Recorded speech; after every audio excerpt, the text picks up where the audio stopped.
Imaginez une femme, seule ou partiellement connectée à un homme rare, un homme qui ne se laisse pas séduire, ne cherche pas à plaire, mais qui existe avec intensité dans sa vie. Chaque matin commence par un message discret mais puissant.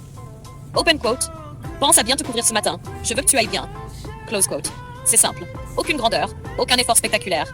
Juste un souci sincère, posé dans un message qui pourrait sembler banal à n'importe qui.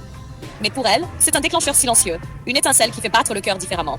Puis viennent les surnoms. Mon sucre, mon rayon de soleil, ma cœur, mon baie, mon bonbon épicé. Ils ne sont pas lancés pour séduire.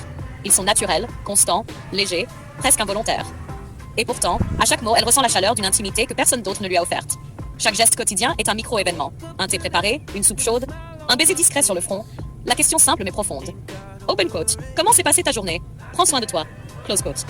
À travers ces petits détails, il construit un espace invisible, un fil qui la relie à lui, sans jamais promettre, sans jamais contraindre. C'est là que commence la projection mentale. Elle se surprend à se demander, open quote, si nous étions réellement en couple, qu'est-ce que cela donnerait? Comment chaque journée se passerait-elle? Serais-je la femme qui l'élèverait réellement? Close quote. Cette question n'est pas un désir naïf. C'est la conscience d'un futur potentiel qu'elle mesure silencieusement, sans contrôle. Elle sait qu'il est comme ça avec tout le monde, qu'il n'exclut personne, qu'il ne crée pas d'illusion d'exclusivité. Et paradoxalement, cela rend l'expérience encore plus intense. Car ce n'est pas la manipulation qui la fascine, mais la constance naturelle, la rareté vraie et silencieuse de l'homme devant elle. Psychologiquement, ce mélange provoque plusieurs mouvements simultanés. 1. Admiration. Elle voit en lui un homme rare, complet, capable de stabilité et de leadership, qui ne se disperse pas. 2. Frustration douce amère. Elle désire une relation réelle, mais elle comprend qu'il ne la donnera pas automatiquement. 3. Introspection. Chaque interaction est un miroir qui lui renvoie ses forces, ses limites et sa propre valeur féminine. 4.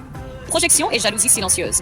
Elle se demande quelles autres femmes pourraient bénéficier de cette rareté et ressent cette jalousie qui n'est pas dirigée vers l'homme, mais vers le destin féminin qu'il pourrait offrir à une autre.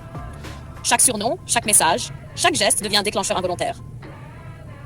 Il n'a jamais l'intention de créer cette tension, mais son existence même, sa constance et sa délicatesse activent chez elle un cocktail émotionnel puissant. Admiration, désir, frustration, fascination, projection, jalousie. Elle ne jalouse pas sa vie. Elle jalouse la possibilité que ce que Gigi pourrait offrir à une autre femme, elle ne le recevra jamais pleinement, sauf si elle atteint le niveau émotionnel, intellectuel et moral qui pourrait correspondre à ce type d'homme. Et voilà le cœur du paradoxe. Il est là, constant, doux, attentif, mais totalement libre, et cette liberté accentue tout. Elle se retrouve dans un tourbillon silencieux où chaque geste quotidien se transforme en micro-événement émotionnel. Un sourire, un mot, un regard, un prends soin de toi. Chaque détail devient un signal invisible qui nourrit l'imaginaire et la tension interne, amplifiant sa fascination et son désir de vivre une relation qui aurait du sens. C'est là toute la puissance psychologique. L'homme rare n'agit pas pour séduire. Il n'exagère pas ses gestes. Il ne promet rien. Il ne change pas d'énergie. Et pourtant, il fait trembler la structure émotionnelle de la femme, simplement parce qu'il est, et parce qu'il révèle sur elle-même.